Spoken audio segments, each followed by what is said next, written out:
Welcome back to New Rockstars. I'm Erik Voss, and this is a breakdown of Secret Invasion Episode 4, Beloved, which finally gives us that steamy Cheetle shower scene we've all been waiting for. Boom, you looking for this? Yup. Let's go through this episode frame by frame for all the details and the Skrull conspiracies you missed. And New Rockstars is now 3 channels. This main channel for Easter egg breakdowns, the deep dive for special film analyses, and the break room, where you will find our Secret Invasion after show Inside Marvel. Subscribe to all 3 and support our network with a Skrull-inspired shirt from nerdriot.shop. Let's get started. The episode opens with Gaia where Gravik left her last episode, and as I expected, not dead. Last episode, we did see Gaia in that fracking pod room passing Dr. Rosa Dalton, which now we see her taking her memories to know how to use the DNA to turn herself into a super Skrull. And you can see Gaia's eyes and cheeks getting flushed with purple blood as she absorbs this information. What's interesting here is that Gaia is getting this from the humans' memories. Think about it, the human Dr. Dalton in that pod wouldn't know how to do all this unless the process was created before the Skrull assumed her identity. That means the whole super Skrull operation of harvesting DNA from enhanced beings was a process created by human scientists before the Skrulls hijacked it. So what were the humans working on before all this? Were these AIM scientists trying to bring back the extremist program? Weapons Plus scientists trying to make super soldiers? What are these damn humans doing? But remember, there is a Charles Dalton who's a member of the MI-13 in the Marvel Comics, a government liaison between S.H.I.E.L.D. and AIM, so maybe the name Dalton was specific for that reason. A close-up of Gaia's screen shows extremists on the far left, and layered beneath it, Frostbeast and Cull Obsidian, which I take to mean they're all just not selected here as opposed to Gaia getting all of these powers. But on the right side of that screen, we see the conditions of extremists, healing abilities, and heat strength. So it's both the ability to regrow tissue rapidly and spontaneously generating fire, which comes handy if you get caught in an explosion. And Emilia Clarke, like her Game of Thrones co-star Jon Snow in season 6, we stay on her dead body for a beat until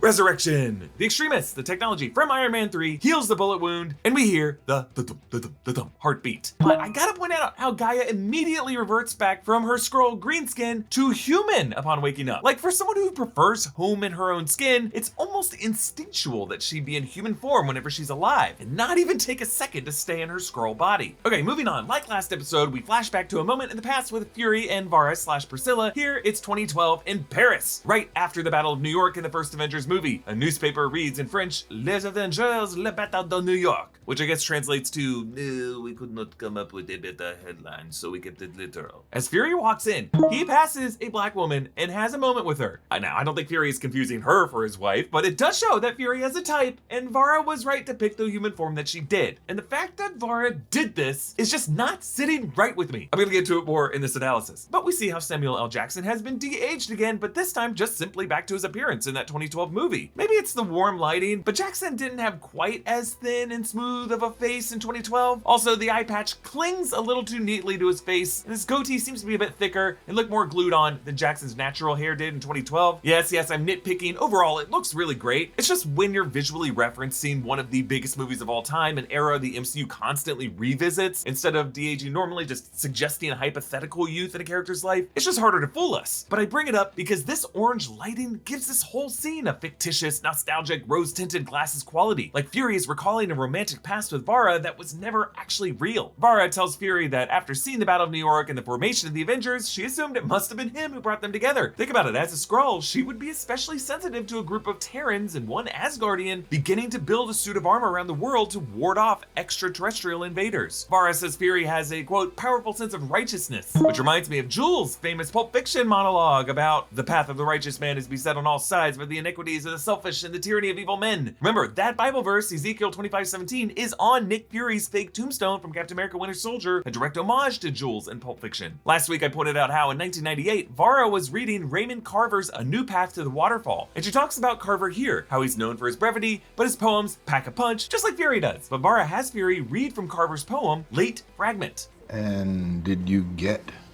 what you wanted from this life? Even so? I did. And what did you want? To call myself beloved. To feel myself beloved on the earth.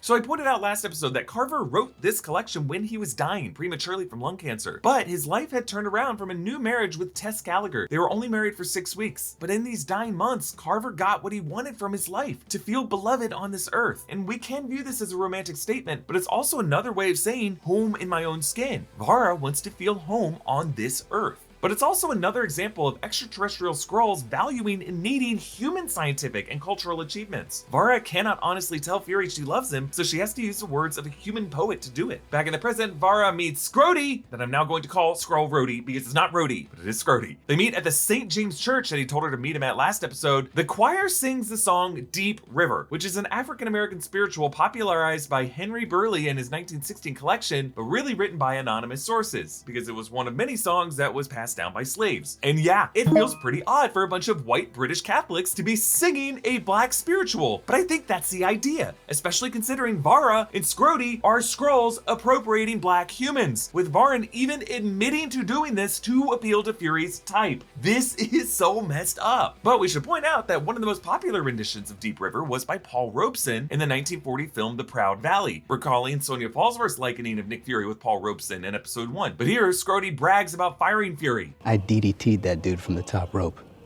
Yeah, it was like Undertaker level. Interesting that the Skrull posing as Rhodey would know her pro wrestling references, but also we're pretty sure that the Undertaker never actually did a top rope DDT. His DDT was more of a running variation where the Undertaker did the DDT after sprinting toward the opponent. So in many ways, Skrody is a poser. Skrody winks at Vara, maybe a way of indicating to her that he knows that she's bugged, and to put on a little performance here for the eavesdropping husband. So we don't really know if Vara means it when she says, He's broken.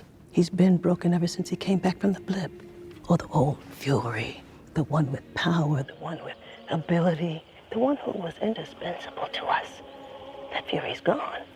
Oh, this new one, he'll be dead from exhaustion and defeat soon enough. This could be another reference to the two Furies I speculated about last episode. Like perhaps the reason Fury who came back seems so different, it's just a Skrull double posing as Fury. I get it, it's a reach theory, but you know, we'll see next episode. And Skrody warns, You keep telling me what you're not gonna do.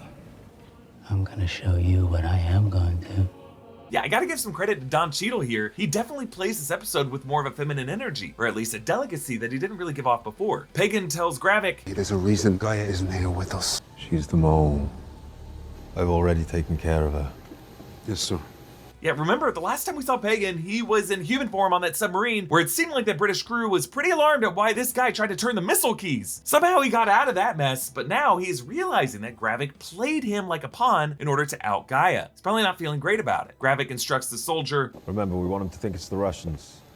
Make it big and loud, like the Russians would. yes, this sets up Gravik and the soldiers later yelling in Russian during the attack, but I think it demonstrates a misunderstanding about the Russians and human nature. Yes, Russian foreign policy is often chest thumping, but the KGB, the clandestine operations of the Russian state, are famously discreet. They use things like poisoned water bottles. They don't often take credit for things. Even the militia they sent to occupy Crimea did not wear Russian flags or Russian uniforms or claim to be part of the Russian military. The only way we know it's Russia is that our intelligence services link it back to Russia. But it's not like Russian assassinations are trying to say, hey, it's the Russians, we did this. So yeah, I just think Gravik isn't that smart. So Talos pitches Gaia on his plan to shut down Gravik's insurgency, somehow with the three of them, then go to President Ritson, tell him you're welcome, and then get him to declare amnesty for 1 million Skrulls? Never mind the legal authority the president would need for this, or the ability to do all of that while keeping it a secret, or the cost of it. Yeah, both Talos and Gravik have shitty plans. So Gaia doesn't buy it. Don't you want to live in your own skin? And by pushing this plan to get to Ritson later, Talos will die, slowly dragged back into his own skin. Now the bench they sit on has the name Carter on it, and the dates 1993 to 2000. I was thinking maybe Peggy Carter, but Peggy was born long before 1933. She died way after 2000. She died in 2014. So who knows, maybe it could be someone related to her, or the Power Broker is sponsoring benches in London. Secret Invasion's great for when you've got the itch for subtlety and subterfuge, but when your sense of fantasy leans more toward epic fantasy war, then you're gonna want Magic the Gathering's Universes Beyond set, The Lord of the Rings Tales of Middle-earth, available now. The Lord of the Rings Tales of Middle-earth is an absolutely epic introduction of your favorite characters, stories, and settings from the genre-defining fantasy novels directly into Magic the Gathering's trading card game. If you're somebody who knows the Lord of the Rings books by heart, you're already a leg up on the competition by knowing which characters pair well together. The mechanics of the game and the lore of the books go hand in hand. And if you're like me and love running what-if scenarios, you can build out your decks to set up showdown showdowns between Aragorn and Gandalf, Samwise and Sauron, whoever you want. The Lord of the Rings Tales of Middle-earth is the biggest Magic release so far this year. By highlighting iconic characters, stories, and settings, Magic the Gathering offers a new and rewarding experience for current and new players to enjoy. To get started with the Lord of the Rings Tales of Middle-earth, just click the link in the description below. So Varra comes home and sees Nick Fury's wedding ring in the dish, signaling to her that he might know about her loyalty to Gravik. Does he know? He knows. You're in danger, girl. Now, as Fury carries the tea over, you can see Varra discreetly pulling the gun out of her bag and hiding it under her leg. Now, Fury clocks this a moment later because he brings it up, but here it's easy to miss. And this is the gun that Varra got from the safety deposit box. It's an M&P Model 9, the pistol commonly used by S.H.I.E.L.D., one of Nick Fury's pistols, so when they duel later, they are firing the same model gun at each other. Whereas before, Fury wore his spy glasses while talking to Varra, now he doesn't bother. He knows everything he needs to know about her. And yes, you probably caught Fury brewing that tea in a green kettle, as all their cookware is Skrull green. Fury just comes out with it. Of all the dumbass, wrong-headed, reckless things I've done in my life, you are by far and away the greatest mistake. I lost all my reason to be your husband.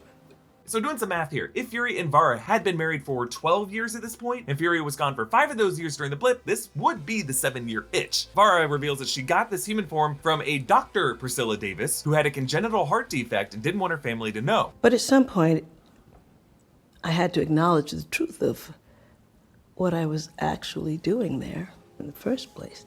Which was? Looking for someone who would slip your defenses. Oof! So, Varra disguised herself as a medical worker, I assume initially, looking for a dying black woman of a certain age to use as a Nick Fury honeypot. I don't think I have to go into further detail on how messed up that is. But also, the fact that Fury never thought to ask this Skrull this question shows us that their marriage was never really on solid ground to begin with. Communication's everything, people. Varra says that the real Priscilla asked her to keep 3 promises. 1, to bury her at sea. So did Varra have to personally cremate her and take the ashes out on a cruise? 2, to continue to be a daughter to her parents, and 3, to never hurt Fury. But just like Fury broke his promise to the Skrulls, so too did Varra to him. And just because we look at every name on the show, Priscilla Davis, any connection to Aaron Davis, Donald Glover's character in the MCU, I don't think she has kids, but maybe a nephew. Now you probably noticed throughout the scene, Varra's mask art is prominently displayed behind her on the wall, reflecting the many faces of deceit worn by this woman, literally as a Skrull and metaphorically with her husband. They return to the Raymond Carver poem as a kind of dual countdown and a goodbye to their marriage, as this poem was a goodbye between Carver and his wife Tess. It was a dialogue. Gunshots fire, and the camera cuts around the house, and we see a framed book cover with Priscilla's face decoding the superhuman gene. This may have been the research that the Daltons used to develop the enhanced DNA harvesting technology that the Skrulls use for Super Skrulls. We also see a sculpture that looks like a DNA sequence next to it. Also, in the scene on the shelf behind Fury, there is an AMA Foundation Award for Excellence in Medicine. So, posing as a human doctor, it seems like Varra continued her scientific contributions to human society. She was really the opposite of the human stereotype Gravik raged against to the Skrull Council. But in the shootout, Fury and Varra didn't actually shoot each other, just shot past each other. Varra in the wall post, Fury in one of those stone masks on the wall, which could be his way of showing that even with one eye, he could still bullseye someone through the eye socket across the room. They end with this mutual agreement that their marriage is over, followed by a quick post-mortem question. Would you have loved me if I'd never changed? If I'd been my true self? Guess we'll never know. Yeah, it's a pretty grim take on marriage right now, recalling Henrik Ibsen's play A Doll's House or Gustave Flaubert's Madame Bovary, both of which carry a theme that men sometimes fall in love with the role their spouses can play in their own little doll's house while putting up blinders to the inner worlds of their wives and not really properly communicate with them or know them. And we cut from the scene to what we assume is Varra taking a cleansing shower because we see a female Skrull enjoying being in her own skin like it's a Pantene commercial, but no! She wipes the steam from the bathroom mirror and it is Rhodey! I love the reveal on the mirror wipe, implying that it's a decisive and begrudging switch back to human form as opposed to a human body the Skrull has gotten used to, as seems to be the case with Gaia. The femininity of this Skrull as she's taken a shower seems to be a big deal here, and this is the first time we've seen a long-term sex swap on the series. I mean, we did see Talos briefly take a female form, but this is this Skrull's longtime human body. In the comics, the male Skrull Pagan took the form of the female Elektra. Now in the credits, this Skrull's name is Rava, who in the comics is a Skrull pirate who interacts with Black Bolt. Given Rava's outright villainy in this episode as she pretends to be Rhodey, I wonder if Rava might be set up as an alternate villain on the show, someone who could play the Skrull Queen Varanki role from the comics. Fury surprises Rhodey in his hotel suite. I wanted to share my favorite liquid lunch with you. Pappy Van Winkle. 23 years of distilled perfection.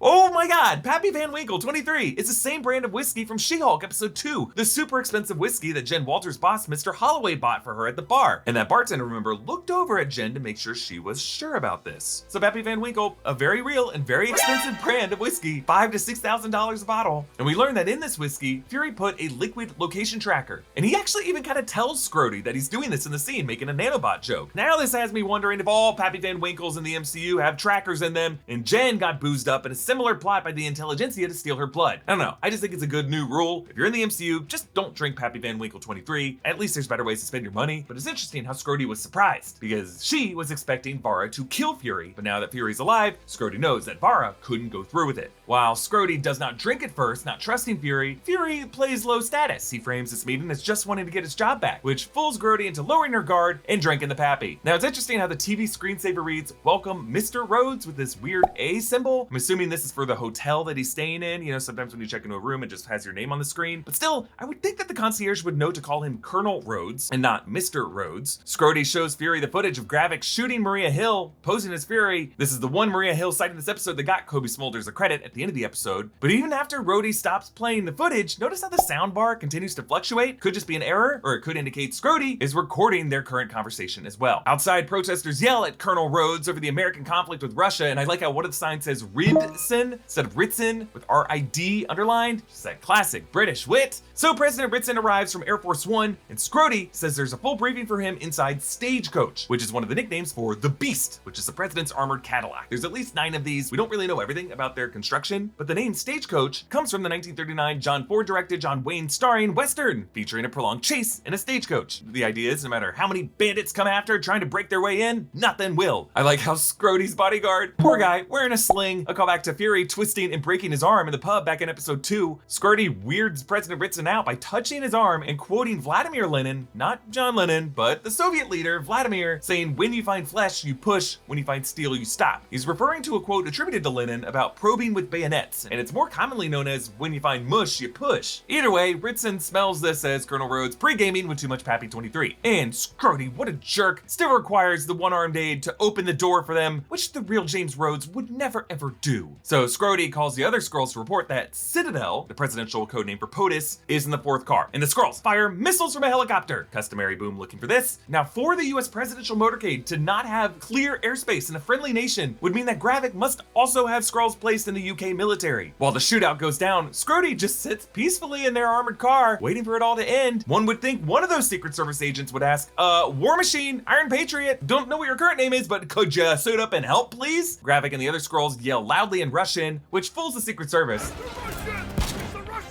Yeah, no question. I mean, is that really your job right now? But Fury fires an RPG at the helicopter, reminding us of that awesome moment when he fired an RPG at a jet, taking off with nukes in 2012's The Avengers. But Gravik's plan falls apart pretty fast, just by Fury being there. So he has to drop the Russian false flag plan and out himself as a Super Skrull, revealing his Groot arms. I like how we see the wood crack and splinter around the Secret Service agent. Yeah, that guy got pretty crushed. So Gravik now has 2 Super Skrull powers confirmed, Extremis and Groot. Does he also have Cull Obsidian and Frost Beast powers? We'll find out. Talos struggles to punch through that armored glass, which would be 5 inches thick and would stop a 44 Magnum bullet. He takes a shot, causing him to partially revolt into Skrull form, and it looks really gnarly. Like the Skrull skin comes back in strips and ribbons, like skin grafts slowly working their way from the back of his head to his face. Really seems like death in this case is represented by green flesh and purple blood. Fury gets President Ritson to safety, and he notices the British soldier who nearly shot Talos before is helping Talos now. Fury knows that since he told that soldier to F off and leave Talos to him, this guy cannot be trusted, and it must be Gravik. So Fury shoots the soldier, and the reversion to Gravik gives off this interesting purple glow that we haven't seen before. This could be the Skrull skins and body armor that they wear, part of the Skrull technology for their clothes that follows their DNA transitions. Gravik stabs Talos in the heart, looking into Talos' Skrull eyes as he watches him die. Fury shoots Gravik in the chest, and then in the face. Whoa, ouch. The VFX artist added some crazy detail, some daylight through the bullet hole to show the exit wound, but also a piece of Gravik's ear ripped off. So did he turn that fast that the bullet would curve through through his face flesh, and then as it exited, would slice through part of his ear? I mean, I'm sorry to disapprove this, but that is one magic fury bullet. It's like curving the bullet and wanted. But either way, Extremis heals it. Gravik never even closes his eyes or winces. Remember, Extremis doesn't make you pain resistant, it just gives you rapid healing. And Fury, as he had to leave Maria Hill behind, now he has to leave Talos behind, losing allies by the episode. The episode ends similarly to how it began. Instead of the daughter on the ground, now it's a father. No resurrections this time. If my theory from last episode is right, that we may be seeing two Furies, and this could actually be Soren would have just seen her husband die. But assuming it's just Fury, it's still another beloved be gone. Remember, Gaia asked Talos if he wanted to be home in his own skin. For Talos, to be home is really to die. And so for Talos, we'll close out with Raymond Carter's words. And did you get what you wanted from this life? Even so, I did. And what did you want? To call myself beloved, to feel myself beloved on this earth. And Talos, you'll always be beloved to us. Hey, a huge thanks to Noah Chen, Eric Francisco, Gina Ippolito, and Jordan Morris for their big help in writing this breakdown. Subscribe to all 3 of our channels and support us by grabbing some merch at nerdriot.shop. Follow me on all social channels at EA Voss. Follow me, Rockstars. Thanks for watching. Bye.